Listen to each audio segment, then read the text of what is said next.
ఎందుకేనేమో sir ఇంతకుముందు అనేవారు ఏంటంటే పొద్దున్న నుంచి సాయంత్రం వరకు రోజు అయిపోయిన తర్వాత ఈ రోజు అసలు మనం ఏమేం చేసాం, తప్పులు ఏం చేసాం, ఒప్పులు ఏం చేసాం, అబద్ధాలు ఎక్కడ చెప్పాం, ఎవరిని మోసం చేసాం, ఇవన్నీ రాసుకుంటే నిన్ను నువ్వు ప్రశ్నించుకుంటే ఇది ఎందుకు చేశాను అసలు అని నిన్ను నువ్వు కనుక ప్రశ్నించుకుంటే డెఫినెట్గా నీలో ఒక మార్పు వస్తుంది అని చెప్పాను. వస్తుంది, ఖచ్చితంగా వస్తుంది. అడిగితే ఈ రోజులు పరిస్థితులను బట్టి రాసుకోవడం కంటే మనసులో ఆలోచించుకోవడం మంచిది. రాసుకున్నది ఎవరికైనా దొరికితే ప్రమాదం. ఇప్పుడు మనకేదో ఒక చెడు ఆలోచన వస్తుందండి, అదేం మనం ఆచరణలో పెట్టాం, గాలివాటం ఆలోచన. అది రాసేసామనుకోండి, ఎవరో పక్క వాళ్ళు ఎవరో చూస్తే అది ప్రమాదం. ఇంత దుర్మార్గంగా ఆలోచిస్తున్నావా అంట. ఆలోచనే రాకూడదంటే అలాగా. అంచేతనే పాతకాలపు రోజులు వేరు, ఆ డైరీలు రాయడం ఇప్పుడు రాయకూడదు అసలు ఎక్కడ. ఇప్పుడు మాట్లాడితేనే ప్రమాదంగా ఉంది, రాస్తే ఇంక చెప్పేది రాయకూడదు. మనిషి నిజాయితీగా ఆలోచించడానికి రాయాల్సిన పని లేదు, దాయాల్సిన పని లేదు. రాత్రి పడుకోబోయే ముందు ఇవాళ నేనేం చేశాను, దీంట్లో తప్పు ఏమిటి, ఒప్పు ఏమిటి, అబద్ధం ఏమిటి, నిజం ఏమిటి, ఒక్కసారి ఆలోచించింది. సర్వం పరమేశ్వర అర్పణం. ఇదో నాటకం నడుస్తుంది, పరమేశ్వర క్షమించు, రేపటి నుంచి ఎలా ఉండాలో అలా ఉంటాను, అయిపోలేదా? అలాంటిది నాకు ఆ పుస్తకాల పఠనం వల్ల ఏర్పడింది, యోగ వాసిష్టం సహా. అలాగే 8:30కి నాకు పొద్దున్న దినచర్య అనుకున్నాం కదా, 8:15కి అయిపోగానే అప్పుడు కాఫీ. అప్పటికి ఈవిడ అంటూనే ఉంటుంది పాపం, రోజు మాకు మీకంటే ముందు తాగుతున్నాను, ఇదో పాపం ఉంటుంది. నేను దానికి ఒక పరిష్కారం చెప్పాను, మళ్ళీ భర్తతో రెండోసారి తాగితే ఆ పాపం పోతుందని చెప్పాను. అదే నవ్వుకుంటాం మేము సరదాగా. అంతే, ఏమయ్యా రెండోసారి తాగా ఆ పాపం పోదు, ఇదో శాస్త్రానికి ఏముంది, కావాలంటే శ్లోకం నేను రాస్తానని చెప్తాను. సరదాగా ఏముందమ్మా, 8:30కి ఇద్దరం కూర్చొని కాఫీ తాగుతాం, కాసేపటికి అల్పాహారం సిద్ధం చేస్తాను, అది తినేస్తాం. 9ంటికి సరిగ్గా నేను దినపత్రిక పట్టుకుని కూర్చుంటాను. 9 నుంచి 10 ఒక దినపత్రిక ఇంటికి వస్తుంది, ఖచ్చితంగా పట్టుకుని కూర్చుంటాను. ఆ పత్రికలో అంతకుమించి మాత్రం చదవక్కర్లేదు, ఇంకా ఒకసారి ఒక 10 నిమిషాల ముందే అయిపోతుంది. అవి చదువుతాను. ఏదైనా మనకి గ్రహించాల్సింది ఉంటే గ్రహించాలి, లేదా ఒకవేళ చెప్పాలి సభలో కానీ ఇంకో టీవీలో కానీ చెప్పాలంటే తప్పనిసరి అయితే చెప్పడం, లేకపోతే వదిలేయడం. ఇదివరకు కూడా ఏదో విశేషమైన వార్తలు చెబుదాం, అలాగా సంచలనం అన్నట్టుగా మనసు ఆలోచించేది. కానీ ఆధ్యాత్మిక పరిపక్వత కారణంగా ఈ మధ్యన మనసు ఆ సంచలనాల గురించి ఆలోచించట్లేదు అసలు. అది పూర్తిగా 100% అవసరం, ఉపయోగపడుతుందంటే చెబుదాం, లేదా వద్దు. ఎందుకంటే ఇవన్నీ నిందించడం వల్ల, విమర్శించడం వల్ల కలిసి వచ్చేది ఏం లేదు, ఎవడూ మారడం, మనకు శత్రువులు పెరగడం తప్ప దానివల్ల కలిసి వచ్చేది. అది కూడా అర్థమవుతుంది, క్రమంగా అర్థమవుతుంది. ఇప్పుడు ఆ వ్యక్తిని విమర్శించడం కాదు, ఆ వ్యక్తిలో మార్పుకు మనం కూడా అవకాశం ఇవ్వాలి. ఎవరికైనా 10ంటికి అయిపోయినందుకు 10:30 ఖచ్చితంగా నేను చేయదలుచుకున్న వాళ్ళందరికీ ఫోన్లు 10:30కి చేస్తాను ప్రతిరోజు. ఇంకో సమయంలో నా నుంచి ఫోన్ రాదు, ఖచ్చితంగా 10:30 ఉదయం 10:30, రాత్రి 8:30. నేను ఎవరికైనా చేయదలుచుకుంటే నా దగ్గర నా జేబులో ఉండే కాగితం మీద ఎవరికి ఫోన్ చేయాలో రాసుకుంటాను, నేను వెంటనే చేయను, ఇక్కడ రాస్తాను. ఇదొక బుక్లెట్, 8 పేజీలు ఉంటాయి ఇందులో. ఇది కూడా ఇది వాడేసిన రైల్వే టికెట్, వేస్ట్ వృధా చేయకుండా ఇది 8 మడతలు పెట్టి దీనికి నెంబర్లు వేసి దీని మీద ఎవరో వెంకట్రావుకు ఫోన్ చేయాలి, వెంకట్రా అని రాసుకుంటాను నేను.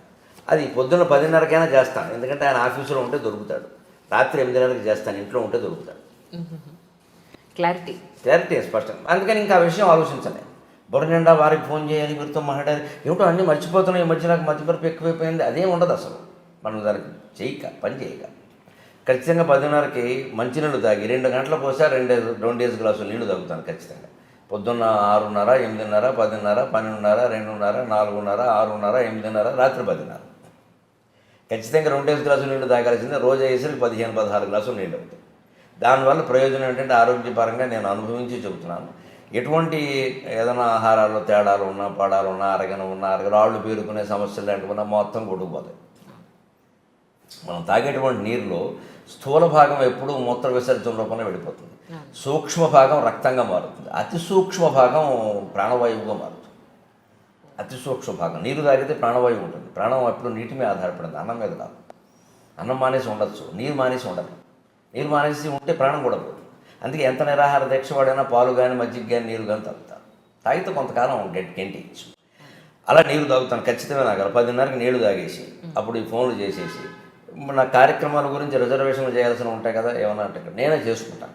కార్యకర్తను చేయమని చెప్పను, ఎందుకంటే వాళ్ళు మనకి తర్వాత ప్రోగ్రామ్ ఎక్కడ ఉందో వాళ్ళకి తెలియదు, వాళ్ళు ఊరికి చేసేస్తారు. మళ్ళీ అక్కడి నుంచి ఇంకో ఊరు పక్క ఊరు వెళ్ళాలంటే ఆ షెడ్యూల్ నా దగ్గర ఉంటుంది కాబట్టి చేసుకుంటాను. అక్కడికి ఆ పని అయిపోయింది. అప్పుడు ఖచ్చితంగా టీవీకి ఏమైనా తయారవ్వాలా, సాయంత్రం సభ ఉందా తయారవ్వాలా, ఆ తయారవ్వాల్సి ఉందంటే తయారవుతాం. 10:30, 12:30 సమయం. 12:30 ఖచ్చితంగా గంట కొట్టేసినట్టుగా తిరుగు లేకుండా 12:25కి వచ్చి గురువుగారు భోజనానికి రావచ్చు అంటుంది అంతే. మేడం అండి మిమ్మల్ని గురువు గారు అంటారా? అంటారు. ఎందుకో? ఎందుకంటే రావండి అడగండి. ఏమండి ఎందుకు? అంటే చాలా నేర్చుకున్నాను అందుకని మా గురువు గారు ఆయన నుంచి చాలా నేర్చుకున్నాను. అవునా? అందులో ఏం నేర్చుకున్నారు? ఒక పాయింట్ మాకు. అవి చెప్పేవి కాదు, అలాగా సహజంగా జరిగినవి అంతే. సరే 12:30కి భోజనం అంతే. పెట్టేస్తే ఖచ్చితంగా 45 నిమిషాలు భోజనం చేస్తాను. 1:15 వరకు నవ్వులుతూ ఉండాల్సిందే. ఓకే. 3 ఐటమ్స్ మించి భోజనాల్లో ఉండవు. 4వది ఉంటే ఆవిడ తినాల్సిందే. 3 ఐటమ్స్, 3వది మజ్జిగతో కలిపి 3. మజ్జిగతో కలిపి. ఓహో. ఫర్ యువర్ కైండ్ ఇన్ఫర్మేషన్, మజ్జిగతో 3. 15-20 ఏళ్ళు బట్టి, కనీసం 10 ఏళ్ళు బట్టి ఆ నియమం ఖచ్చితంగా. తర్వాత పప్పు, కూర, మజ్జిగ, లేదా వేపుడు, పచ్చడి, మజ్జిగ, ఏదైనా సరే 3 మజ్జిగతో కలిపి. 4వది ఉంటే ఇందులో ఒకటి తగ్గించేస్తాను, అన్నం తగ్గించేస్తాను. మొత్తం మీద అన్నం అంతకుమించి వెళ్ళడానికి వీలు లేదు. అందుకని నాకు షుగర్ ప్రాబ్లమ్స్ అవి ఏం లేవు. తినవలసింది తిన్నాను. ఖచ్చితంగా పొద్దున్న ఒక్కసారే కాఫీ, సాయంత్రం 4:30కి టీ, మధ్యాహ్నం భోజనం చేసి గ్లాసు మజ్జిగ తాగుతాను, రాత్రి పడుకోబోయే ముందు గ్లాసు పాలు తాగుతాను. ఒకసారి పాలు, ఒకసారి మజ్జిగ, ఒకసారి కాఫీ, ఒకసారి టీ, 4 సేవించినట్టు అయింది. ఏది ఎక్కువ కాలేదు. అన్ని రుచులు తెలిసాయి. ఎప్పుడు కావాలంటే అప్పుడు వదిలేయచ్చు, సమస్య అండి. ఎక్కువ అలవాటు పడ్డాం అనుకోండి, నాకేమిటో కాఫీ లేకపోతే తోచట్లేదు, ఏమీ లేదు, నాకు ప్రపంచం అంతా లేకపోయినా నాకు తోస్తుంది. ఈ ప్రపంచం అంతా శూన్యమే, నేను ఒక్కడిని అంటార్కిటికా ఖండంలో నన్ను వదిలేస్తే హాయిగా గడిపేస్తాను, ఏమి ఇబ్బంది లేదు. ప్రాణంతో ఉంటే సార్ అక్కడ నీళ్లు దొరికితే ఏదో మారేడాకులు దొరకపోని అవుతాం. వారు ఉండాలి, వీరు మాట్లాడాలి, అసలు ఆ సమస్య లేదు. అదే వేదాంతం ద్వారా నేర్చుకున్నాను. యోగ వాసిష్టం నాకు నేర్పింది. నీతో నువ్వు మాట్లాడుకో, నీతో నువ్వు ఉండు, ఇంకోరు ఉండాలని ఎందుకు అనుకుంటున్నావు? ఇంకోరు ఉండడం అంటే మనం తప్పించుకొని బయటపడుతున్నాం. మన నుంచి మనం తప్పించుకొని బయటపడుతున్నాం. అదేదో కాలక్షేపం, వారేదో పోగొట్టడం, తిట్టడం, విమర్శలు, ఇవన్నీ ఇంకేది పీకానామ లాగానం, ఎలక మీద పిల్లి, పిల్లి మీద ఎలక, ఎప్పటికి తెమలో ఇవి. అప్పుడు ఈ కాలక్షేపాల కోసం వచ్చరికి తోడు, నీడ, దూడ, పేడ అన్నీ తయారైపోతాయి. ఇందులో ఎవరు లేకపోయినా మనం తట్టుకోలేని పరిస్థితి వస్తుంది. ఇదంతా బలహీనతే, మనం ఏదో గొప్పగా చెప్పొద్దు దాన్ని. నాకు నలుగురు ఉంటే కానీ తోచదు, అదో వ్యాధి, డాక్టర్ చూపించుకోవడం మంచిది. ఎందుకు తోచదు? నలుగురు ఉన్నా తోచాలి, ఒక్కరే ఉన్నా తోచాలి, 1000 మందిలో ఉన్నా తోచాలి, శ్మశానంలో ఉన్నా అదే తోచాలి. అది వేదాంతం. మన స్థితిలో మనం లేవు, అందుకే తోచదు. అందుకే మనిషి తనలోకి తాను చూసుకోవాలి, లోకం అంతటా మార్చుకుంటూ కూర్చోవడం కాదు. మధ్యాహ్నం ఖచ్చితంగా 1:15 అయ్యాక అప్పుడు సరిగ్గా 1/4 గంట సేపు అటు ఇటు నడుస్తాను. బయట ఆరేసిన తువ్వాలు లోపలేస్తాను, అదో క్రమశిక్షణ. పొద్దున్న స్నానం చేసి ఆరేసాం కదా, ఆ తువ్వాలు లోపలేస్తాను. అవన్నీ నేనే చేసుకుంటాను. ఆ పనులు 1/4 గంట పడతాయి. 1:30కి పడుకుంటాను, 2:30కి లేస్తాను. ఫోన్ కట్ చేయడమే, సైలెంట్లో పెట్టడం ఉండదు. సైలెంట్లో పెడితే ఎవడో చేస్తాడు, అక్కడ ఉంటుంది, అక్కడ మళ్ళీ నాకు చేయలేదంటాడు. అటువంటి అవకాశం ఎవరికి ఇవ్వను, స్విచ్ ఆఫ్ అంతే. మళ్ళీ ఆయన చేసుకోవలసిందే. ఏమంటే నేను చేశానండి, మీరు నాకు చేయలేదంటే చెయ్యను, నీ అవసరం నువ్వు చేసుకోవాలి. ఎంత ప్రాణ స్నేహితుడైనా అంతే. నాకు ఎందుకు చేసావు కదా, 2సారి కూడా నువ్వే చేసుకో, 3 సార్లు చేసుకోలేకపోతే మానేసుకో. అంతేగాని ఏమనుకుంటాడు అనుకోని, బ్రహ్మ సత్యం జగన్ మిథ్య, నాకు అర్థమైంది అనుకుంటే మరీ మంచిది. ఇంకా ఆయన ఫోన్ చేయక్కర్లేదు, ఓ నెంబర్ తీసేయచ్చు. ఇది ఎవరి మీద కోపం కాదు, వ్యతిరేకత కాదు, పూర్తిగా జగత్తత్వం తెలుసున్న మనిషి ఇలాగే ఉంటాడు. నాకు తెలిసి నేను ఋషుల చరిత్రలు చదివాను, ఋషులందరూ ఇలాగే ఉంటారు. అది మనం అలవాటు చేసుకోవాలి. అంతేగాని వారేదో అనుకుంటారు, వీరేదో అనుకోనేయండి. కానీ మంచి వాళ్ళు ఇలా అనుకుంటే పర్వాలేదు. ఇదే స్థానంలో చెడువాళ్ళు కూడా చెడు పనులు చేసేవాళ్ళు కూడా ఇలాగే అనుకుంటే, ఇలాగే అంటే నేను చేసిందే కరెక్టు. అది నిజానికి వాడు చెడ్డ పనులు చేసేవాడు అయితేనేమో లోకాన్ని గురించిన భయం ఎప్పుడూ వాడి మనస్సును పీడిస్తూనే ఉంటుంది. వాడు అనుకోలేడు. ముండిగా, మూర్ఖంగా కాసేపు అనుకోవచ్చు, కానీ లోపల వాడిని ప్రశ్నిస్తుంది. ఎందుకంటే అందరికీ లోపల ఉన్నది భగవంతుడే. ఈశ్వర సర్వభూతానాం హృదయసి అర్జున తిష్టతి.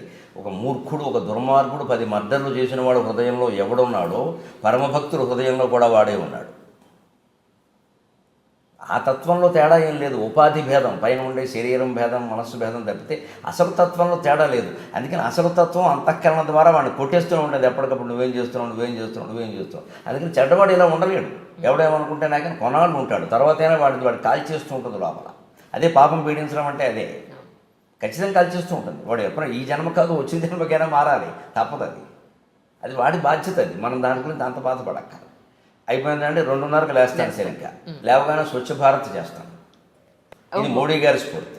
ఓహో. అంటే అంతకుముందు కూడా నాకు కొంచెం ఉంది, కానీ మోడీ గారి స్ఫూర్తి వల్ల ఖచ్చితంగా మన ఇంట్లో మనం చెయ్యాలి అని పెట్టుకుని 2 పూట్ల చేస్తాను, 2 పావు గంటలు, మధ్యాహ్నం 2:30కి, పావు తక్కువ 3 వరకు. ఏం చేస్తారు?